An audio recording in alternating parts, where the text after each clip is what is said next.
What's up, everybody? Once again, it is I, James, coming to you from the Nerdy Musings podcast studio. I am honored to be joined today by Mr. Stephan Franck. How you doing today, sir?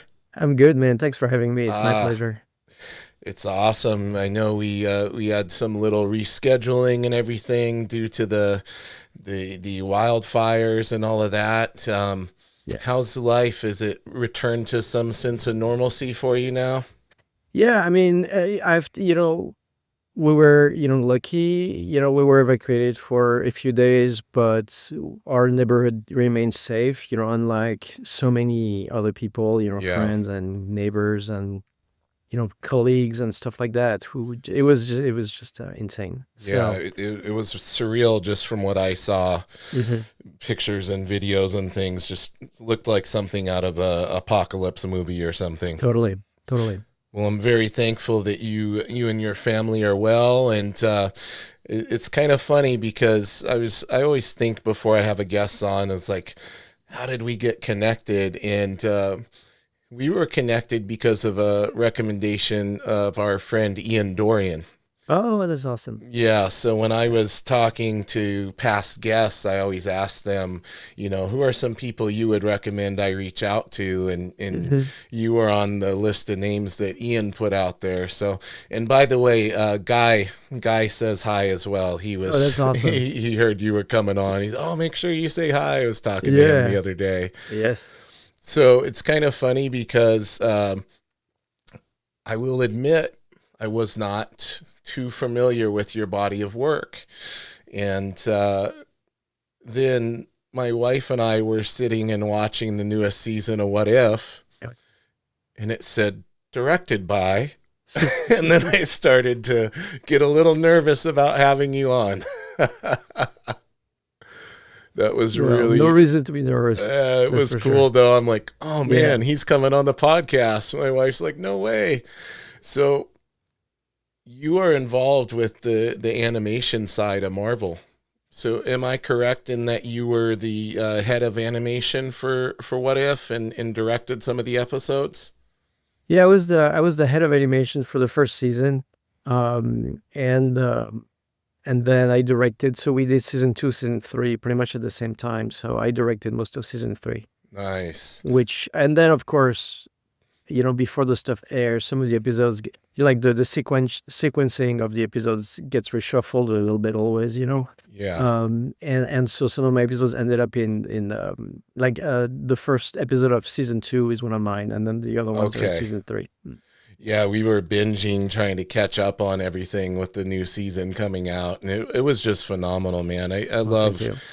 I love the ability for these stories to be told through the animation side. And it's Hmm. always cool when they get the actual actors to voice a lot of the times and everything, and it's really cool to see like just the it removes some of the limitations having it be a what if scenario. Well, that's the thing that got me really like into the projects at the beginning, right? Because of course, I get this opportunity. Hey, do you want to come help us put What If together? And I was like, yes, of course. For all the obvious reasons. We grew up. I grew up loving those characters Yeah. since always, right? And so the opportunity to come and shape those characters, you know, lives a little bit was just too good to pass up. But then you go into the meetings and you never know what you're going to, what their take is on it. And the thing that really was super exciting for me is they said, listen, we really believe in the animation medium, and we're not approaching this in any other way than we are approaching all of our movies, all of our shows.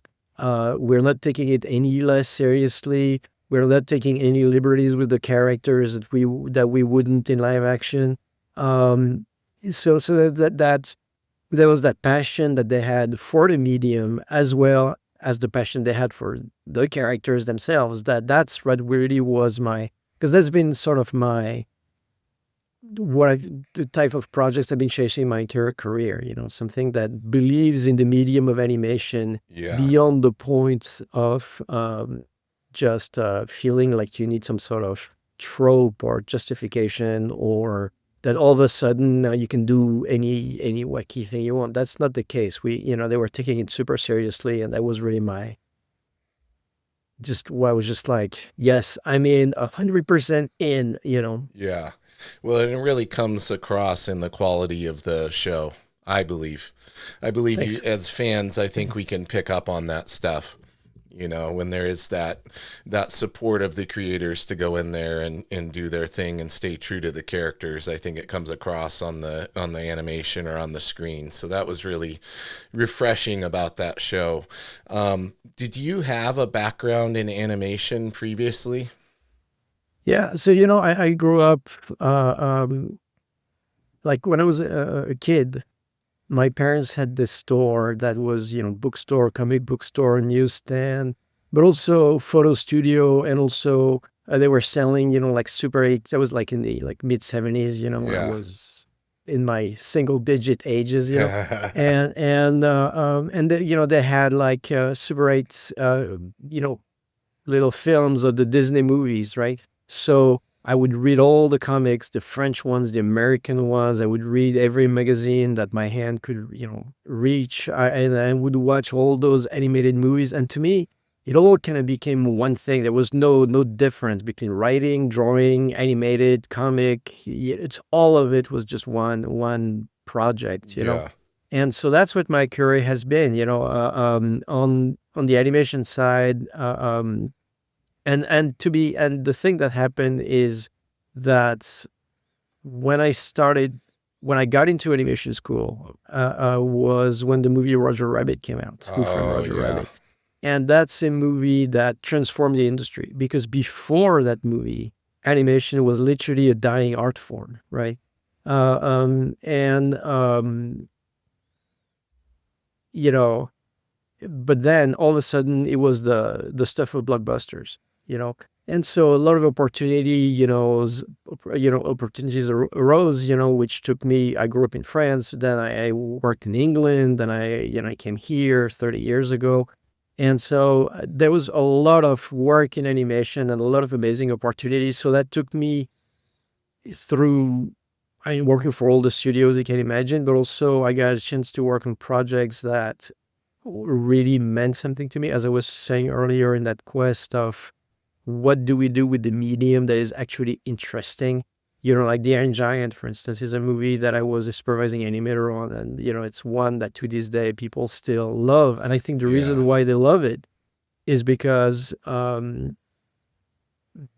it is grounded in that there's none of that animation pageantry, if you know what I mean, Hmm. about it. It's just like when we were doing the animation, like Brad was always saying, like, don't animate anything that you wouldn't ask a live action actor to do. You know what I Yeah. mean? So I had this long career in animation, and about 15 years ago, I was like, hey, wait a minute. Remember, you also want to do comics. Yeah. And so I got back into comics, and started Dark Planet Comics, which is my publishing imprint. And then we got into a deal with Abrams, for Silver, stuff like that. And so I don't know how many books and thousands of pages later, that I've been able to do both, and really just to find balance in the Yeah. how similar and how different they are. Well, it sounds like you've always kind of seen it all as kind of one and the same. So that has to kind of give you some sort of freedom that maybe other people limit themselves in some aspects, because they do see it as being so different. I think it probably opens up your creativity in that regard. So that's really cool. So you've been around in animation in particular since way back, when it was done in more of the old fashioned ways, as we would Right. say. And That's right. now we look at something like What If in that style of animation, like what are the biggest differences? I know you see it the same in the regard of the art form, but when it comes to the technical aspects of it, there has to be something to the freedom it gives you with some of the new tools that are available.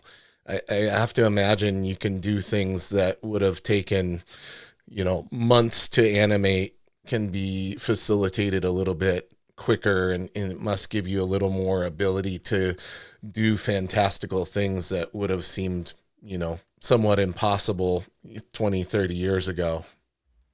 Yeah, I mean, it's changed in many ways, right? Like, what is specifically on What If, I think what the real difference was is that the fact that we were doing the characters in CG, although they're rendered with a line look, so you get the appeal of a drawing. But the fact that it's a CG model gives you like an amount of fidelity with the and consistency with the likeness, and also with the complexity and the specificity of the costumes and the props, that you couldn't draw by hand, right? Yeah. Like when you watch like even classic animated movies like talk about Roger Rabbit or The Little Mermaid or stuff like that. And if you really look at them frame by frame and you were to pull frames from one scene to the other, you would see that Ariel looks completely different. Proportions are different, Yeah. level of realism is not exactly consistent and stuff like that. And that's because I mean, just the draftsmanship's level from one scene to the other, the whatever, right?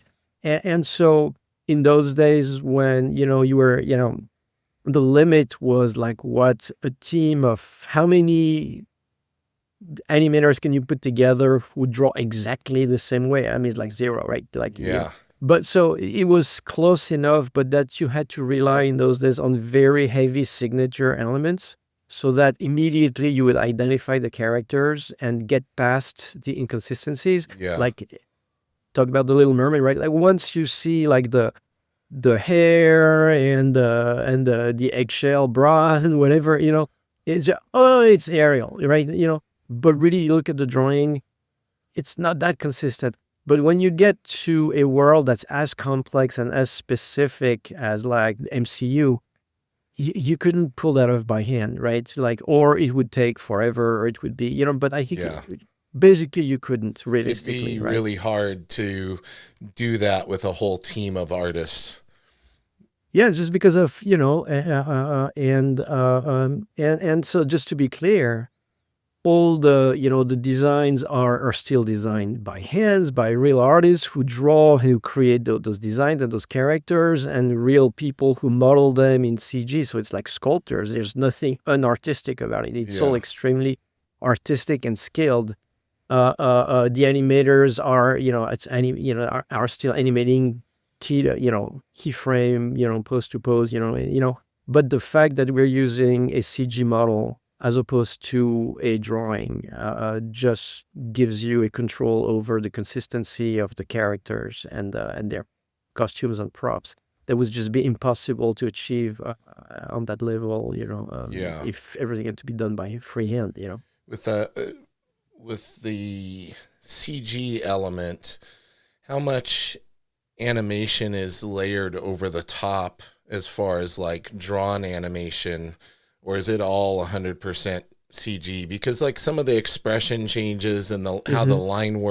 the line work almost looks like in some regards it's on top of the 3D model and animated or something. Is that accurate, or how does, from a technical perspective with the new, because Right. the So, Spider Verse movie was kind of really groundbreaking in that right. style of animation. Um, how Well, pull back the curtain? How is that sure. done to some extent? So, in your question, you have to separate two aspects of drawings. To bring it back to comics, I would say penciling versus inking, Okay. right? So all the expressions that you see of these characters are start with drawings, like in the sense that when you create the assets, so you create the model, you create like a neutral face, but then you're also going to model and sculpt and draw and design all these expressions so that when you animate, you can sort of use this expression, use that. So you're creating, so it's all created by hand and drawn and sculpted and all that stuff, but you do it ahead of time as opposed to Yeah. do it on every drawing, And right? So then you do it once ahead you of time and then you play with it when you're Okay. animating. So once those And assets have been created for each character and you've got your model sheet, you know, the character's expressions, their attire, all of these things are assets that can then be drawn from to right, create whatever you're wanting to do. exactly. But then that's the theory. Because in reality, the animator starts to perform with because you're creating a performance, right? With the assets. And every time something breaks, like Mm, the shoulders doesn't go high enough, or this doesn't go, the artist, and so that's where the animation supervisor comes in, which is like what I was doing on the first season, where basically you would get the first pass on the animation that is done, in CG using the CG asset, and then redraw over it a lot of hand-drawn corrections, just either to fix an acting choice or an expression yeah. or pushing a pose more or whatever. And then those drawings would go back to the CG animator, who then would iterate on their CG to match the drawing correction. And then to answer your original question, at the end, when all that stuff is rendered, then it's instead of being rendered like in a Pixar movie, let's say with like volume, like you're looking at a volumic object, it's rendered with a system of lines and Yeah. and and flatter, tones and stuff like that. Giving it the animated, traditional W- animated qualities. Exactly. And there too, in theory, that's perfect, but in practice, it never is. So that goes to the thing you were saying, where, and at the very end, this is where I would equate more to inking, where you do have to fix some of the lines by hand, Yeah. to just fix certain aspects that didn't come through the process. So it's a process where that has actually a lot of drawing involved. Like when I was supervising the animation of the first season, I maybe I don't know how many thousand, 10,000, 20,000 drawing corrections. I like literally drew over every single shot of that season. Um, Sometimes it's just one drawing, sometimes it's 20 drawings per shot. You don't know. But so there's a lot of drawing involved, and not to mention obviously upfront all the design, all the painting that the art directors, Persian designers do to design and create the worlds, the environment. That's the thing that was crazy with What If, is that there is a thread to it, but essentially every episode it's its own mini movie. Yes. You know what I'm saying? So every time, because even if it's the same characters, either they've changed time period or whatever, so you still have to redesign every single thing. So that series was just massive, a massive amount of work, because it's like you do 10 episodes, it's just like you're designing 10 movies. You know what I mean? So that Yeah. was exciting and also a lot. Yeah. Lots of work. Yeah. Well, that was what was always cool about the What If comics. It Yeah. was just this separate adventure, and you have people show up, or you have a different origin for somebody, different version of the character. That was always what was so appealing about it, and it was cool Yeah. to see that, that they stayed pretty true to that when it came to the animated series. So on the topic of comics, I wanted to kind of rewind a little bit and ask you, you said, the love of animation started early on. Did the love of comics kind of go side by side, or did that occur later on in No, your at the same life? time, same time. Like I said, it was all one thing. Yeah. I would go home, and draw. I would draw a comic page, and then I would go to my like whiteboard, and animate like something frame by frame, and just take, shoot it with a Super 8. Like the whole thing was just one project. And in fact, like when I was 13, I guess. I mean, when I look at my life, there was never a time, without thinking about it, even as a kid, there was never a time that I imagined myself like, oh, I'm going to be an astronaut, or I'm going to be, right? It was always, with like this unexamined sense that, yeah, this is what you know. And so to me, it was always like drawing comics, writing, and doing movies or TV shows, Yeah. and it was all together. And but the time where I realized, like, hey, you know what? That's what I want to do, like for real, is when I was 13 and I saw the movie Heavy Metal. Oh, yeah. And I was 13, so I saw it with my mom, so that was a little bit Yeah, it had to be awkward. a little weird, yeah. She's like, yeah, she was funny. But anyway, she's like, that lady and the little robot, like, really? And I'm Yeah. like, she's like, really? So, but that was like that fusion of sci-fi, comics, animation, I was just like, oh my God, that's what I want to do. So I got home and at that point, I had discovered what was going to be my favorite comic for years and years, which was The Spirit by Will Eisner. Oh, amazing stuff. And I was like, you know what? I'm going to make an animated movie of The Spirit.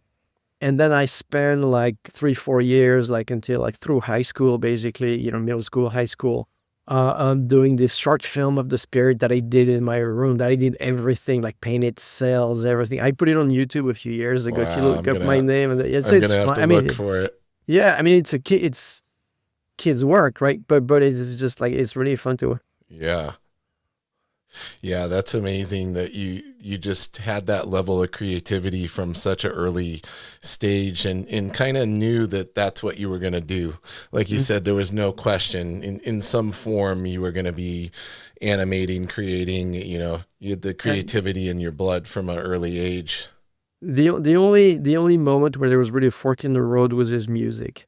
Because at the same time that I was becoming a teenager and stuff like that, I really discovered music. I mean, I started playing music when I was very little, but at some point you stop with the music lessons or whatever. But when I was like 15, 16, I rediscovered music, and we started, with my brother, playing in bands and stuff like that, and kind of progressed to the level of sort of pre-professional sort of level. We're touring, doing stuff, where like by the time I started by the time I ended regular college and went to animation school, it was kind of neck and neck whether I was doing the visual side or be a musician. And then, comics and animation was stronger eventually. And also, again, Roger Rabbit was a huge, like, the world opened up all of a sudden. Yeah, I have to imagine like when that happened, a lot of studios and things were probably looking for animators and trying to figure Yeah. out how they could do their own, project in that style, in seeing the popularity that that movie had. 100%. And that kept growing. So you had Roger Rabbit, and then The Little Mermaid came out, and it was even, as if not bigger. And then the next thing you know, you have Beauty and the Beast, and then you have The Lion King. And then at that point, that's it. Okay, now, 30% of the box office is animation. I think to this day, I mean, that's the thing with animation, right? Not to sound aggrieved or anything, but it's just a fact that the animation industry has kept theaters and whatever open for 30 years, right? Yeah. It's whether it or not it gets its due, it's, creatively, in terms of awareness or whatever it is. But it's true that animation in our time has become such a huge uh, presence and force in the culture in a way that was not when I was a kid, where, it was like in the forgotten, like the forgotten art form a little bit, the Yes. dying art form at that point, and then it came back to life again. Yeah. Well, going back to comics, who were some of your early influence and inspiration that you had when you were looking at artwork? I know you talked a lot about writing too, and just that overall creativity. Were you somebody that was drawn to particular artists, and are there some that stand out in your mind from when you were big into comics as a kid? Yeah, 100%. Well, first, it was just like, for me, when I read a comic, if I can't get into the art, I can't get into the comic, Okay, right? this is the So age-old question because this question comes up pretty much any time I have a creator on or an artist on, and they always 9 out of 10 say exactly what you said. And then yeah, it's interesting though because then if you have a writer and you talk to them, sometimes they'll say, "Oh, as long as the story's good, I can go without the art being good." and there's no judgment for me. Yeah. It's like whatever. Like I always say, right? We're not here to stress people out. We're here to to just for people's enjoyment. Yeah. So whatever gets you in. But I just know for me personally, as much as I love as writing is, the play's the thing, but at the end of the day, just come from the art, stay for the writing, right? So Yes. that's my take on it. But so I start when I was a kid and I started to get into American comics, obviously Jack Kirby Yeah. was, I mean, all of them, and they all had their vibe, Kirby, like just this raw power, just the mythical Yeah. scale of it was The just fantastical insane. fantastical nature of it Yeah, was oh just yeah. incredible. And then so but all the guys of that era, like, but there's one artist of that sort of silver age, bronze age, that I think is, I hate to say underrated, because I know a lot of people rate him insanely great, but just I would, so not maybe underrated, but not as well known from people, was Gene Colan, Oh yeah. which to me was one of the true masters of the. So those guys, those guys really caught my eye, and then then I saw heavy metal, right? And heavy metal kind of opened me up to the stuff that were a little bit more, a little, a little of center, like your Bernie Wrightson, your Richard Corbin, your Will Eisner, all that stuff, Howard Shakin, and so for a little bit, so as a little kid, like when I was 10, right, I'd live and die by Kirby, Romita Senior, Gene Colan, those guys, which in France we had later, because there was a delay in when the American Right. comics were, so we were a few years behind. So by like in the early 80s, we were still getting like the 70s stuff, So but when I was 10, I,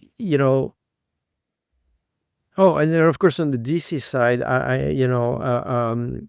well, first, Neil Adams, Oh, of was course. the first. Here's what I'm gonna say. In the store that my parents had, right?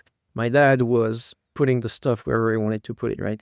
And so you had the kids comics, and by kids I mean like mainstream, let's say comics, or that were, and then there were, so that means your Spider-Man, your Superman, your Batman, your, that's so easy to reach.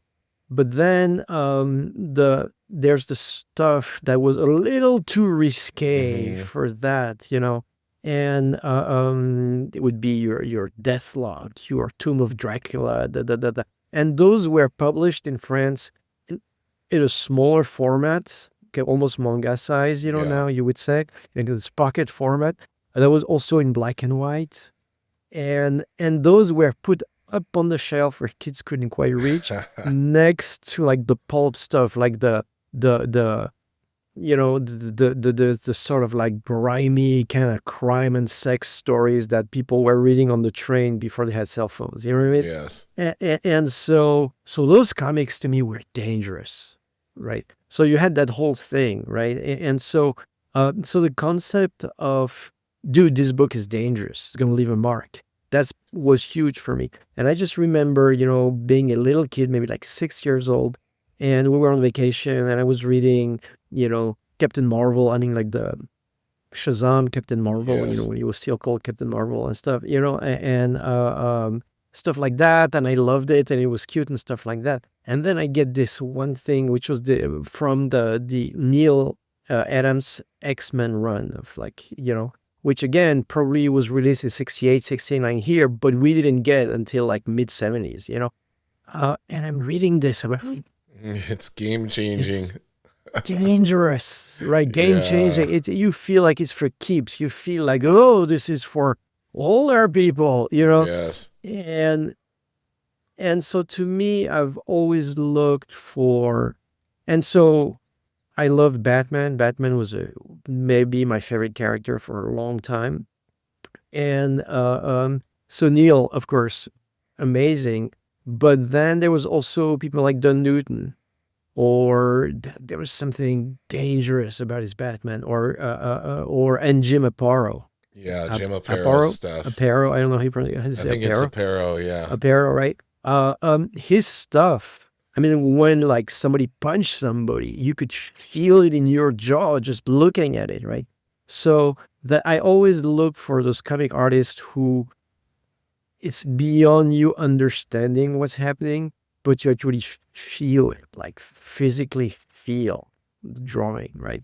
Which harkens back to animation, because in animation, which is closer to like a performing art almost than illustration, or is at least halfway between the two, what you're looking for in animation is capturing the exact energy of that moment, right? So you feel it. It's live, right? It's the illusion of life, to quote the Nine Old Men, right? Yeah, I Um, have the book, the Illusion of yeah, Life animation right. book back there. Yeah. So to me, when I looked in the early days, as people like Gene Colan or Jim Aparo or whatever, without knowing that phrase yet, but I feel like the illusion of life was in there. You know. Yeah. Definitely saw that in Neal's work too. The Superman Muhammad Ali has to be Oh one of my the god. best illustrated comics of all time to this Yeah, I day. agree. Just Mhm. insane. Yeah. Um, so staying on the topic of comics, I want to transition into talking about your creator-owned work that you've done. And as I was looking, you've done quite a bit now, and Yeah. like you mentioned earlier, publishing and everything. So tell me about that. When did that all kick off for you? Because you said, you know, it was kind of animation, and then you got back into the comic realm as far as your work. So how did that all develop? Well, I was at I was working at Sony Pictures at the time, and talking like 2011, 2012. Um, and I was developing a superhero movie there that I think, had we made it then, would have been extremely, it was kind of, it was not dark or anything, but it was just too early for that time, right? Right. And so, but I was deep in the process of doing that, and this friend of mine, who's a French publisher, just came by for a visit on his way to Comic Con, and we were just chatting, gave him a tour of the studio, and he said, "You never thought of doing a comic? It'd be really fun to do a comic together." And I was like, "Are you kidding me?" Yeah. For since I was a kid, I was, it's just I'm so busy with animation right now, you know. Um, but then like that planted the seed, and immediately, well, so the real and long story goes like this, if we're being real, is that, so he said, "Hey, do you have a script?" And I was like, "Yeah, I have this script that I wrote as a movie spec, but at some point it got very close to getting made a few times back in the day. I'm talking like something I wrote in 2007. And that at some point, like some of the top people at Disney were like, "This is going to be our next Pirates of the Oh, Caribbeans," wow. right? And then execs change, stuff, and then the project doesn't go. You get it back, and you go, "All right," and then you put it in a drawer, and then you wait, and then it starts collecting dust. That was Silver, and so my friend, whose name is, I can name drop him, I think it's Olivier Jalabert, who's a well-known guy in the industry and a lovely human being and deep friend. So you know, I said, "You have a script? Do you have something?" I said, "Well, I have this," you know. And at the time, I was like, I was so busy with this movie that I don't think I can draw it. So if we can find an artist to draw the book, then let's do it. And so he said, yes, it's good, but the problem is your script is written in like screenplay form, right? So there's Right. no page breakdown. It doesn't say panel one, panel two. It's just a script from a movie. And do you want to rewrite the script? And I was like, I don't really want to. That feels like a lateral move. I don't think it's moving the thing forward as much as. So I'm just gonna, I'm just gonna lay it out. I'm just gonna break it down. That way I can kind of control the adaptation a little bit better, and that way then I can give it to somebody who can actually draw it. But at least and so I start that process, and as I'm doing this, I'm like falling in love with, and at the same time, where it's becoming clear that the studio is not going to make the project because they're not ready for that right then, back then. And so I'm like, oh, and then as I'm starting to like, oh, wow, this is great, right? And I'm like sneaking out of the house, and my wife is like, where are you going? And I'm like, I'm going to the art store. The art store? Why are we to the art store? Let's get some brushes. Why? You know, and so next thing you know, uh, um, Olivier is moving on from whatever publisher he was at the time. So there's no deal to make there, but I've laid out the entire first volume of Silver. And I'm like, okay, I'm loving this. This is my life. Whatever, I need to do this, right? So I just like, okay, I'm doing this book. So I started, doing the finals, during the pages. Yeah. And then but without really thinking at all, what am I going to do when it's done? Right? So I do one issue, two issue, um, and then as luck would have it, one of my friends was doing and that's 2013, we're talking now. And because at the same time, because I had moved on from the superhero thing and I was directing a Smurfs special for Sony at the time. So, and meanwhile, in the morning, at night, uh, Yeah. uh, you know, I Sneaking was away on your starting in comic. Silver, right? Yeah, exactly. And so, but I really thought about forward, like, okay, what am I going to do when it's done, right? So, yeah, so my friend, says, hey, I'm doing this panel at Comic Con, so I have a badge for 4 days, 5 days, sales on Wednesday, so 5 days, but, you know, uh, uh, I'm just going to my panel, do on my badge. So I was like, yeah. So I go, and I'd been at Comic Con before, but hadn't been in like a few years. And in a few years, it had become huge.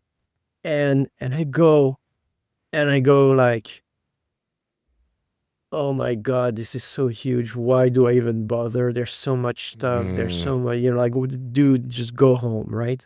And then I was like, okay, so you're, forget it. Don't try anything. Don't lose, don't just forget this whole idea. But you're at Comic Con. You love comics. You have 4 days. Just have fun. Just find stuff you like and bring it home and you can read on the sofa, right? And so I go there and I start walking around. And it was, again, 2013. And the industry has changed a lot since then. And what is being offered now, which I think has never been, is strongest, like the work that's being produced these days is just amazing in my view. But in 2013, I walked around and I was like, this is cool, but nothing that I'm falling in love with. And then I realized, okay, if you're walking through Comic Con and you can't find stuff you really love, maybe other people are in the same position. So maybe there's room for you. exactly. So I started like scoping and see how do people do it and how do you do a booth? How do you do this and this? Then I came back home and was just like, dude, I can do this. Nice. And so we started doing conventions immediately, with the first floppies. By three of them, we had a trade. We did a Kickstarter, like it was a small one, but it worked. And starting doing conventions. And immediately, And so that was Comic-Con 13. We started immediately in the fall and did like maybe 10 conventions that year.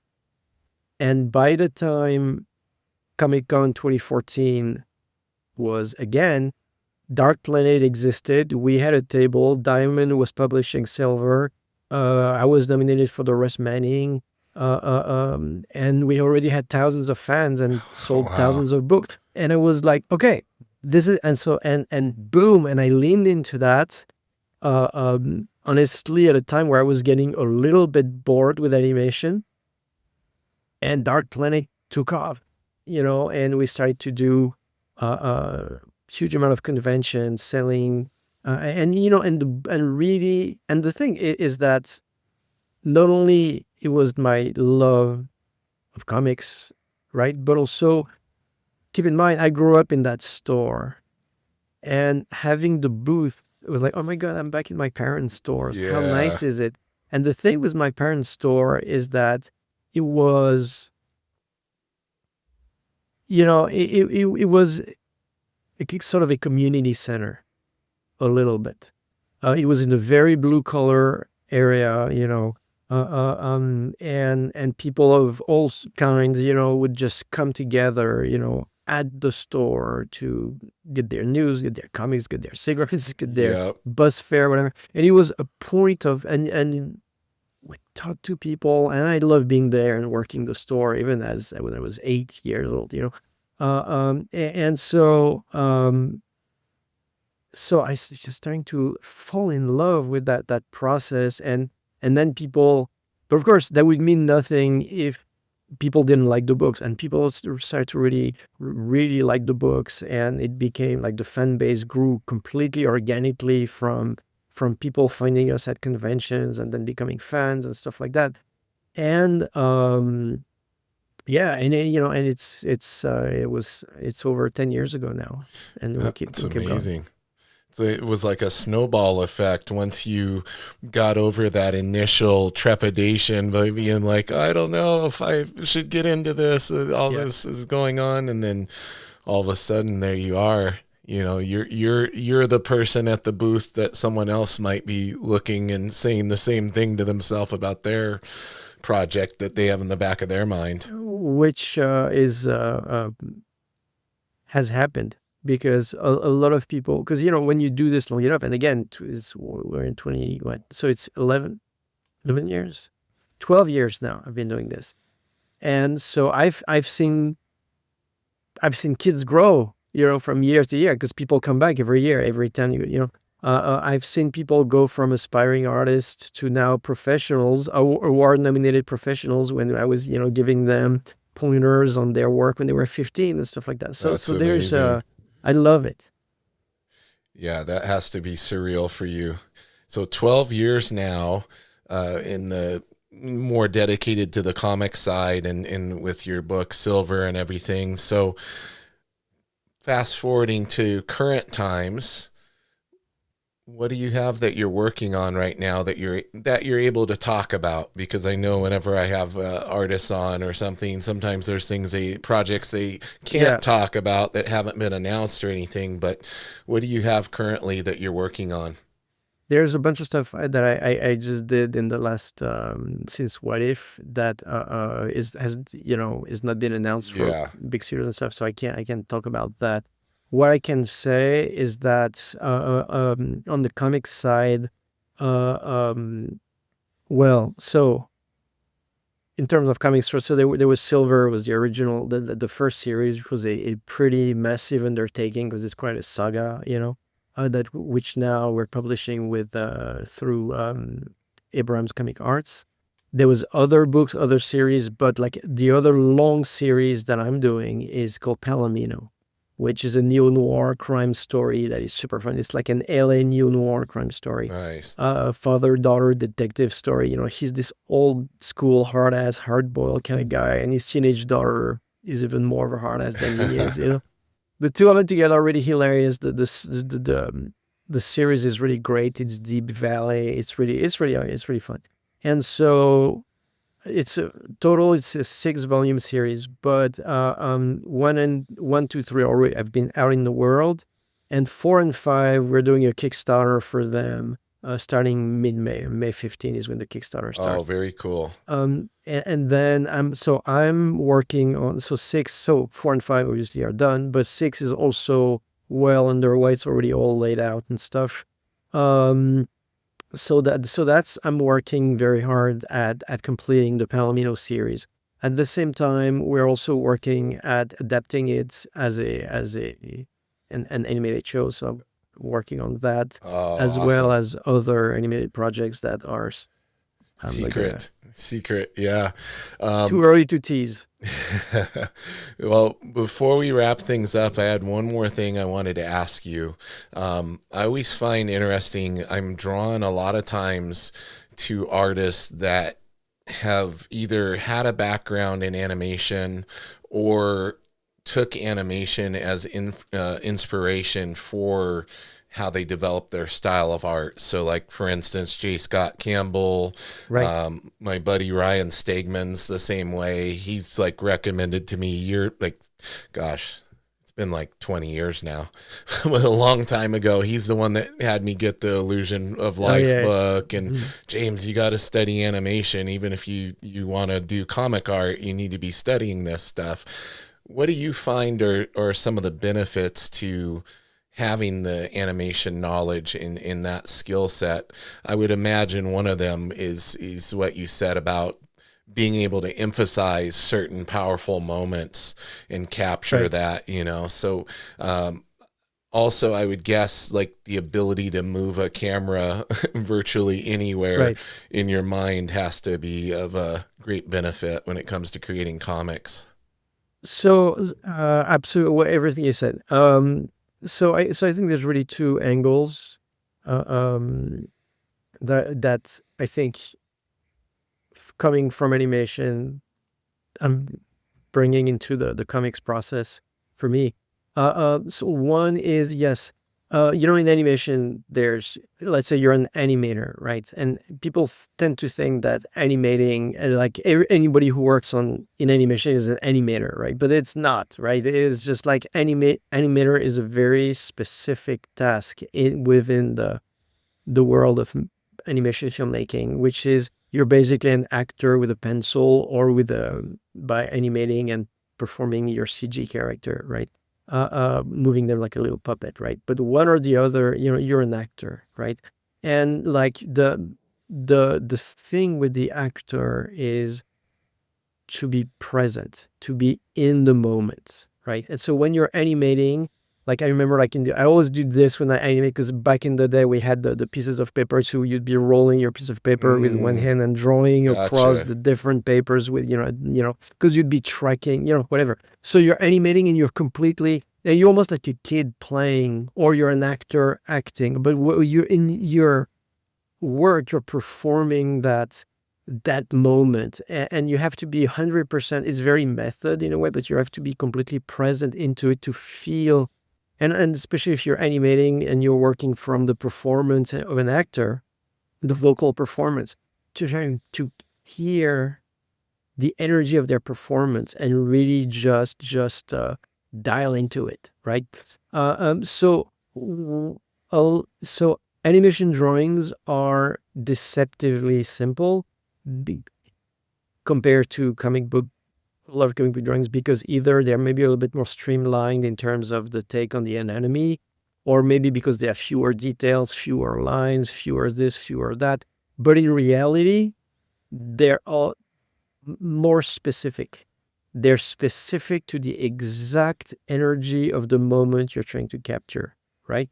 And how fast is this character, running? Is like in a way you can't even describe with words. It's past saying, well, he's running.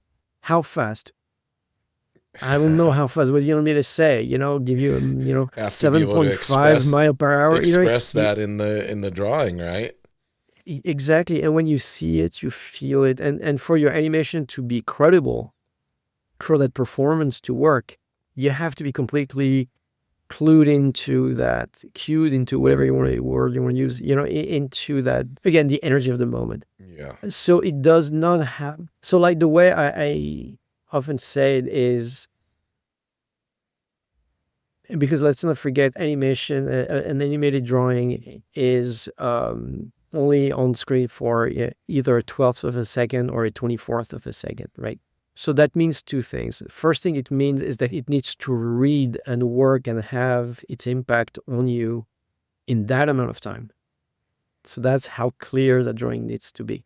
Yeah. But also, what's even more important is not so much the drawing itself as the change from one drawing to the next, because that's what the eye is striking, is that change, is is the gap between the two drawings getting, from drawing to drawing, getting bigger as the scene progresses, or is it getting smaller? So are we speeding up or are we slowing down? You know, you know, so this is to say that what I try to do, and since the days of like the Bronze Age, Gene Colan and all those guys, right? Uh, um, there was a certain expectation that of a certain type of inking that made a comic book drawing a comic book drawing. That has changed a lot. I mean, you're talking about people like J. Scott Campbell, for instance, Yeah. who comes from animation, and so and in plus people, there's manga, there's anime and stuff like that. So there's been like an acceptance of a more streamlined look for the drawings already. But so this is a long thing just to say that when I'm drawing a panel on a page, it's the same sort of, I'm trying to be in it the same way that I am when I'm trying to capture, let's say, an animated performance, to trying to match when an actor just delivered, Yeah. And so it may look simpler than, a certain style of comic, but at the same time, it's also more specific, and it's actually, so there's that. So what it does is that people read the book and they go like, oh, I feel like I know these people. Yeah. Because they're not just this really well-drawn sort of mannequins that are just occupy the space and say the line, right? They're really, every line in the drawing has that energy of the moment that the character's supposed to be in. Well, it's the acting that you referred to. Right. It's coming across in the comic work as well. The other thing, and the other side of it, is more like on the filmmaking. So if you leave alone just animating itself, but you look more at the fact that animation is filmed entertainment, right? So it's film language, and film language is extremely clear, right? Like, for instance, when I'm on a plane, I don't like, sometimes it's a long flight, so I put on a movie, but I don't like putting the earphones in, because with the noise of the engine and stuff like that, right? It's annoying, it's painful, it's not, you're enjoying. So sometimes I watch movies on planes with no sound. I just watch the movie like silent. And when you watch any Hollywood movie silently, you realize how clear it is. Yeah. That you would be hard pressed to find a movie, even a drama, that you can't just watch without sound and understand exactly what's going on. Right? It's the storytelling, right? Like, it's so storytelling. I remember for comics, that was a recommendation for people trying to put their samples together. They would say, like, you should be able to hand your sequential page to somebody and they should know what's going on without there being any dialogue or captions. Exactly, because which is how the old guy used to do it, right? Like the old guys, the Marvel method or whatever. Yeah. It's just visual storytelling first and foremost, and then dialogue kind of, But what's interesting too is that for people like you or me who've been in comics our entire life, to us everything's makes sense and everything, right? But for when I started doing conventions, the first thing, and keep in mind, I started doing conventions, like I said, 2012, 2013. So at that time it was when a lot of civilians had discovered, they loved The Walking Dead on TV or started watching the Marvel movies or whatever. And they were like, oh, where does that stuff come from? And they would swim upstream to a comic book convention and kind of wash on my shores, right? Yes. And they would tell me, yeah, but I'm looking around and when I try to read the comic, I'm confused. Which way does it go? I'm like, to which to me is just like, How do Yeah, you not know this? But still, when you look back, it's true that a lot of comics are a little bit confusing, right? definitely. And just because we have a shorthand with them and we can see past the confusion, a lot of modern audiences can't, right? So because I'm bringing a lot of the clarity of film language it on the pages, one of the feedback I was starting to get from the get-go was from people who didn't read comics and who are like, wow, I'm not getting confused when I'm reading yours. Why is that, right? And it would be their gateway into comics, right? So that's like the clarity and efficiency of film language. If you can combine that with the page, which is not to say that, because people think that, oh, making your comic cinematic means that, every panel is like a long white panel and you blah, Yeah, blah, blah, blah, blah, blah. And to me, no, that's the opposite of cinematic.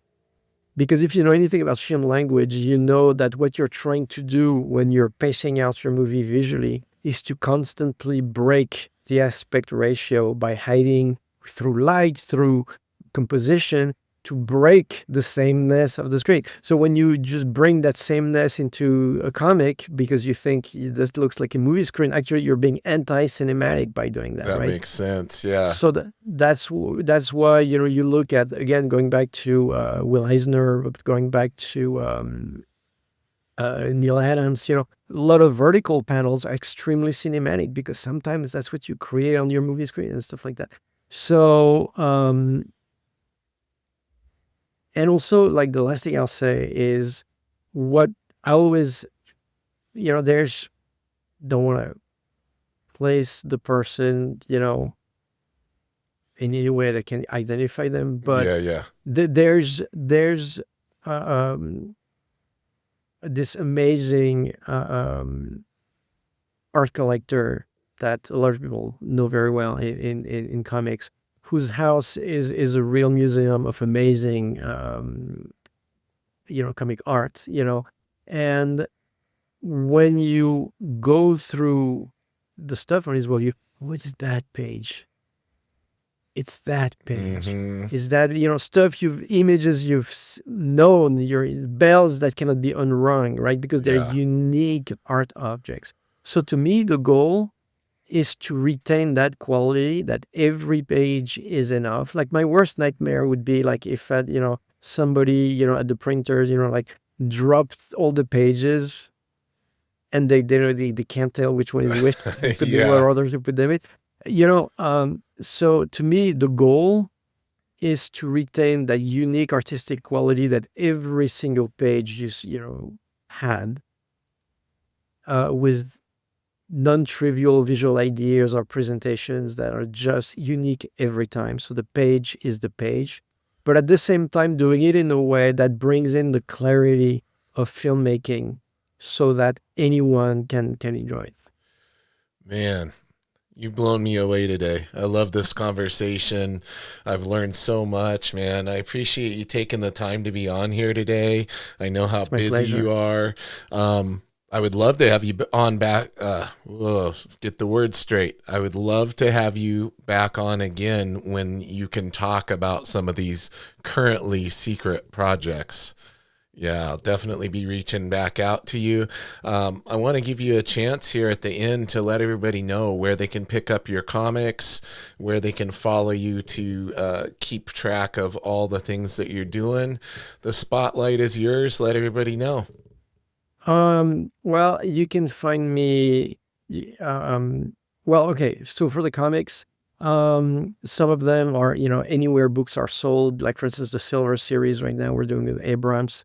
Uh, um, so, whether you go to your favorite, comic book shop, which I highly recommend, or if you want to go to Barnes and Nobles, if that's your thing, or anywhere, it's literally anywhere books are sold, so you Very can find cool. it easily. For and so what I do with Dark Planet, which is the sort of the mission, is to be a platform for my creations in comics. So we publish ourselves until the series is complete. So we do a first run that goes to some comic book stores, that goes to the conventions, that goes to our website, which I'll give you the address in a second. And then when the series is complete, at that point, then we pass it on to a partner. For anything Dark Planet, you can find it at dark-planet-comics.com. And all the Awesome. books are there, even silver, everything's there. And you can find me if you want to see my work in comics and animation. You can find me at Stephan Franck. .com. You can find me on Instagram, and between those things. And of course, I have to tell people again, we have this Kickstarter starting May 15 for our 2025 releases, which is Palomino Volume 4 and 5. There's a box set for 1, 2, 3, aka a slipcase also, so that people who already have the trays can create their own box set with it. And there's this other series called Romance in the Age of the Space God, which we didn't talk about, but maybe we can talk about it at a different time, Yeah, which is a for very, sure. very unique and fun comic also. Awesome, So man. find us on Kickstarter. I don't know when this is airing, but I'll make sure to time it so it comes out really close to that, and we'll put all right. the links in the Yeah, description so everybody can go over and support. that'll be absolutely amazing. Awesome, my friend. Well, thank you again for coming on. Hang out with me for a moment while I give my spiel to everybody. Everybody, if you're listening, you already know where to find the podcast. I would just ask that you give us a like, a subscribe, share with a friend, shoot us a review over on Apple Podcasts. That would be amazing. And in the meantime, like I always say, keep it nerdy.